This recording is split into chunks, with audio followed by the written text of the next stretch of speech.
Welcome to the show.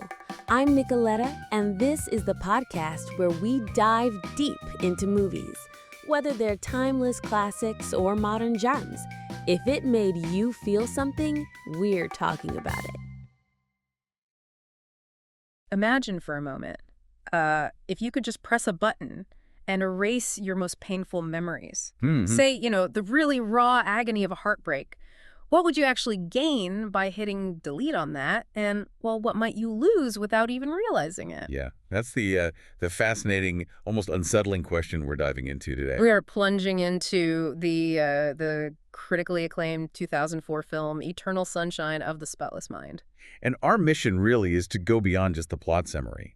We want to unpack how this seemingly simple sci-fi idea, erasing someone from your mind, actually explores these deep complexities of human memory, identity, and the incredibly intricate, often really messy dance of relationships. And we've pulled together quite a stack of sources for this. We've got film reviews, interviews with director Michel Gondry, screenwriter Charlie Kaufman, cinematographer Kuras. And also some really interesting articles connecting the film to real-world neuroscience and philosophy. It's quite a mix. So, as we try to piece all this together, what does it really tell us about how we understand ourselves, and maybe especially how we navigate the love stories that, fundamentally shape us?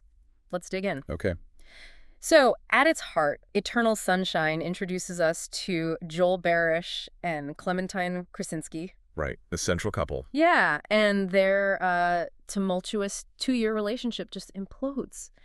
And Clementine, she's reeling from the pain, and she takes this really drastic step. She goes to Lacuna Inc. Exactly, this company, Lacuna Inc., and undergoes a procedure to have Joel completely erased from her mind. Just wiped clean. And Joel, when he finds out, he reacts with this mix of, fury and desperation. Understandably. And decides to do the exact same thing, erase Clementine. It's fascinating, isn't it? Because you might instinctively think, okay, pure science fiction. Right.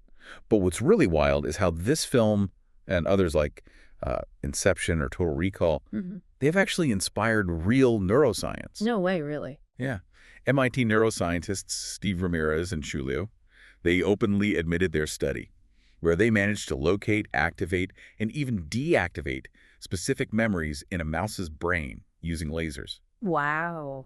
He was partly inspired by these kinds of movies. Ramirez even talks about a future where, reactivating, erasing, maybe even editing human memories could become a thing. That's staggering. The idea that a movie could literally spark real-world research into memory manipulation. It really blurs the line, doesn't it? It does. Makes the film feel less like pure fantasy and more like a possible future. But Kaufman, the screenwriter himself, he actually saw it a bit differently, didn't he? He didn't really label it sci-fi. Exactly right. Kaufman said he thought of it more as a fantasy, but one that was really deeply grounded in emotional reality. Yeah. He wanted to show romantic love as it really is, messy, complicated, full of contradictions. It was kind of a direct response to Hollywood's often simplistic, happily ever after stories. The neat little bows they put on things. Yeah. He aimed for something real and true to his own experience.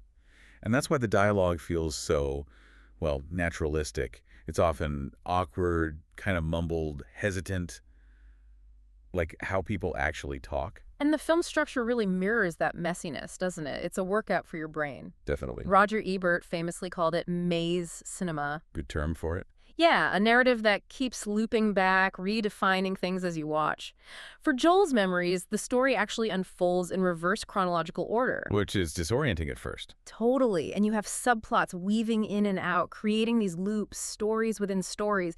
It forces you, the viewer, to actively piece together what happened and when. Which perfectly mirrors how unstable and fragmented memory itself can be, right? It's not linear. Exactly. Like the film's beginning is actually the day after Joel's erasure. Right, so we see their first meeting before we understand the baggage. Yeah, without knowing their whole painful history yet. It's clever. And the visuals, the way Gondry and cinematographer Kuras shot it, that was absolutely crucial to making you feel like you were literally inside Joel's crumbling mind. How so? Well, Gondry specifically went for an organic feel. He deliberately avoided, artificial-looking sets or obvious studio lighting. Okay. And most of the special effects-like things disappearing, rooms falling apart. They tried to do them in camera, not relying heavily on CGI. Ah, interesting. Why? He said it was to give the decaying memories a truly visceral response, something that felt, raw and tangible, not slick. Makes sense, like you're feeling the disintegration. Exactly. And that blue-tinged, cold color palette they used, it wasn't just for mood. No. It subtly reinforces the idea that certain emotions, like depression or sadness, can literally color how we see the world. It makes Joel's memory angst, as Gondry called it, feel physically present. Right, like if Joel thinks of a bookstore, boom, there's a bookstore suddenly in his apartment. Yeah, or he's thinking of the beach and suddenly his bed is on the beach. It's surreal, definitely. And I know some people found it maybe a bit much, but it really was designed to put you right there inside his head as it's falling apart. It's immersive in a really unsettling way. Yeah. Now, to really get at that emotional reality Kaufman was aiming for, we have to talk about Joel and Clementine themselves. Because the casting choices were maybe not what you'd expect. Oh, absolutely. Quite unconventional. Which is maybe why it worked so well. Totally. You've got Jim Carrey, who everyone knew for, like, Ace Ventura, right? Big physical comedy. Yeah, the rubber face guy. Exactly. And here he gives this incredibly restrained, staunchly life-size performance as the introverted Joel. Critics love that he stepped away from his usual movie star egocentrism, as they put it. He really disappears into the role. He does. And then you have Kate Winslet, mostly known then for period dramas, like Titanic. Right, Corsets and Formality. Yeah, and she's just electrifying, as one review said, playing the impulsive, very contemporary, extroverted Clementine. It was a rare modern role for her then. And their chemistry together. Astonishing, really. Which you absolutely needed to believe this intense, chaotic relationship. And one of the film's most memorable visual things, which also helps you figure out where you are in the timeline, is Clementine's hair. Ah, yes. The hair colors. It's constantly changing. It's more than just style, isn't it? It functions like a visual compass. Absolutely. It's practical for navigating the non-linear story, but it's also symbolic. It represents the emotional seasons of their relationship. Okay, break that down. So, Green Revolution, that's the springtime. Think nature, growth, renewal.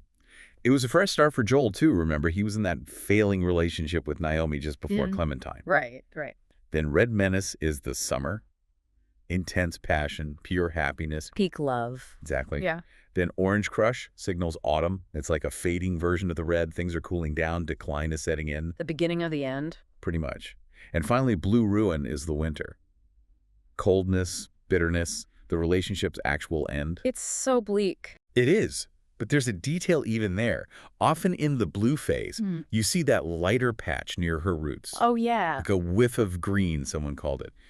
It visually hints at renewal, that cycle starting again, even in the dead of winter. It's brilliant visual storytelling. That's such a great detail, how just a hair color carries so much weight emotionally and narratively. But the film also, it really digs into the messy stuff that Hollywood usually avoids. Like, while it's mostly subtext in the final cut, deleted scenes actually reveal something pretty uncomfortable. You're talking about Naomi. Yeah. Joel's ex. Yeah. Turns out Joel was still seriously involved with Naomi when he first started pursuing Clementine. Which is huge, right? It means their entire relationship started with an act of betrayal, essentially. That's a heavy foundation. It really is. And while cutting those scenes definitely helps build more empathy for Joel and his immediate heartbreak. Sure, you focus on his pain now. Right. But knowing that hidden detail adds this layer. Maybe it explains why Joel seems so quick to suspect Clementine might be cheating later on. Because that seed of distrust, that initial deception, was kind of baked in from the start? Possibly, yeah. It suggests their foundation was maybe inherently fragile because of how it began. Shows how past actions, even secret ones, can resonate. And speaking of messy realities, let's talk about Lacuna Inc. itself, the company doing the erasing. Right. I love how the tech is portrayed. It's deliberately unremarkable, almost clunky, you know? Yeah. An old computer, that headset thing that looks like an old salon hairdryer. Yeah, it makes the sci-fi feel surprisingly grounded, relatable, not sleek and futuristic. Totally. But the film also makes a point of showing the casual corruption within Lacuna. It's not just this neutral service provider. No, not at all. It gets pretty dark. You see the technicians, Stan and Patrick, drinking on the job, getting high while Joel's procedure is happening. One of them steals Clementine's underwear. Right, which is creepy and unprofessional, obviously. But the really disturbing part, the part that raises the big ethical questions. Dr. Mierzwiak. Yeah, Dr. Mierzwiak, the head of the clinic. We find out he coerced his own secretary, Mary, into erasing her memories of their affair after his wife found out. It was just, oh, wow. Abuse of power, manipulation. Exactly. It poses that crucial question. What happens when this kind of powerful identity-altering technology gets into unethical hands? It's not just about helping people forget pain anymore. No, it becomes a tool for control, for erasing accountability. The film really doesn't shy away from that potential for abuse. That's such a chilling implication. A service meant to heal pain becoming a source of, deeper manipulation and trauma. Mm-hmm. And this ties into the core philosophical idea the film wrestles with, doesn't it? That quote from neuroscientist Joseph Ledoux. We are our memories, basically. Yeah, if our memories are us, what does it actually mean to wipe parts of them away? What does it do to your identity? Well, philosopher Janet Ismail takes that even further. She talks about autobiographical memory, our ability to see our lives as this continuous, unfolding story. She says that's fundamental to being human. And erasing memories, she suggests, isn't just like forgetting where you put your keys. It's like surgery on your very self. Surgery on the self. That's a powerful image. It is. You're removing an integral, inseparable part of who you are. And she points out that our memories of other people are so deeply woven into our own life stories that trying to surgically remove just one person, well, you wouldn't leave stuff intact. You damage the whole fabric. Wow. So if individual memories are that vital, what happens when you erase a shared history, a relationship? Well, the film seems to suggest that relationships are these shared narratives, right? They depend on a common understanding, a shared memory bank. Think about that scene, that really shattering moment when Joel and Clementine listened to those takes. Oh, the Lacuna tapes. Yeah. Where they recorded all the hurtful things about each other for the procedure. Exactly. Hearing their own voices describe that bitter past, it's excruciating. But it's also this forced confrontation with the reality of what they had become, or what they could become again if they just walked away without understanding. Yeah. Two people filled with resentment, maybe destined to repeat it. It really highlights how interconnected their stories are, even the painful parts. Definitely. So in a world that's always telling us, avoid pain, get over it, move on by forgetting, this film makes this really unique, almost countercultural argument. It is. That failure is an essential, precious part of romantic experience. That is counterintuitive, isn't it? Yeah. Our instinct is run from the hurt, especially after a breakup. Yeah. Stop the pain. Right. But Eternal Sunshine seems to argue that erasing the pain only gives you short-term relief. With unanticipated long-term consequences. Yeah.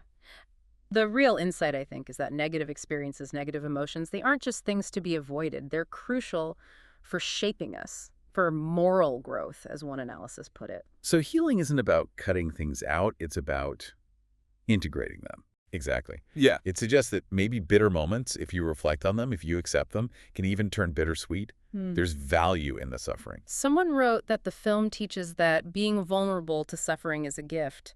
Suffering itself is necessary to our moral growth. And that our ability to remember the past is an invaluable faculty of the human mind. Yeah, I remember reading that. It captures it perfectly. And even though they literally erase each other, Joel and Clementine find themselves drawn back together. Yeah, by this hidden magnetic force, as the film portrays it. Or maybe just a vague impression of their feelings that lingers somehow. And that ending, it's not your typical Hollywood ending at all. Just that simple, profound, okay. Mm-hmm. It signifies something deeper, I think, a new choice. Clementine is so honest about her fears, isn't she? But you will.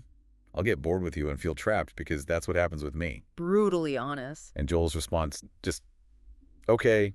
It's not resignation, is it? It feels like bravery. Yeah, like a conscious decision to face the potential discomfort, the heartbreak, the disappointment together this time. It's an acceptance that loving someone fully, trying to build something lasting, is worth doing even with the risks, embracing the good and the bad. The light and the shadow. Exactly. Yeah. And if you put this in broader context, the film offers this really critical modern perspective on memory manipulation. It's a stark contrast to how movies used to handle it. Like, think about Superman 2 back in 1981. Oh, right. The super kiss. Yeah, Superman just kisses Lois Lane and poof, her memory of his identity is gone. Back then, it was just seen as like a charming fairy tale solution. Convenient. Totally. But viewed now, especially through the lens of Eternal Sunshine, that act feels different. It's been reevaluated by some as basically a non-consensual mental assault. Wow, yeah. Changes the perspective completely. And Eternal Sunshine speculates on the real messy human consequences if a service like Lacuna actually existed and was commercialized. The implication seems pretty clear. No good could come from such a thing. So ultimately, this incredibly insightful film encourages us to, remember? To face the truth, maybe. Yeah, and to stay aware. It suggests that real peace doesn't come from cutting out the painful parts of our lives, But from including them, accepting them as an indispensable part of our joys, and ultimately of who we are. Precisely. So, Eternal Sunshine of the Spotless Mind. It's really so much more than just a clever sci-fi romance, isn't it? Oh, absolutely. It's this profoundly human deep dive into the labyrinth of our minds and our hearts. It really challenges you to rethink the value of every single memory, the good, the bad, the mundane, maybe especially the painful ones, in shaping who you become and the stories you share with other people. So here's a final thought to leave you with. If your unique blend of memories, all of them, the joyful, the ordinary, and yes, the painful, is truly what makes you you. And if your relationships are these stories you write together with others, then consider this. If you could somehow erase everything but the eternal sunshine from your mind, would the person looking back at you in the mirror, would that person still actually be you? If you enjoyed this conversation, don't forget to hit that subscribe button, give it a like, and check out the next episode. We've got plenty more movie magic to dive into. Talk to you soon.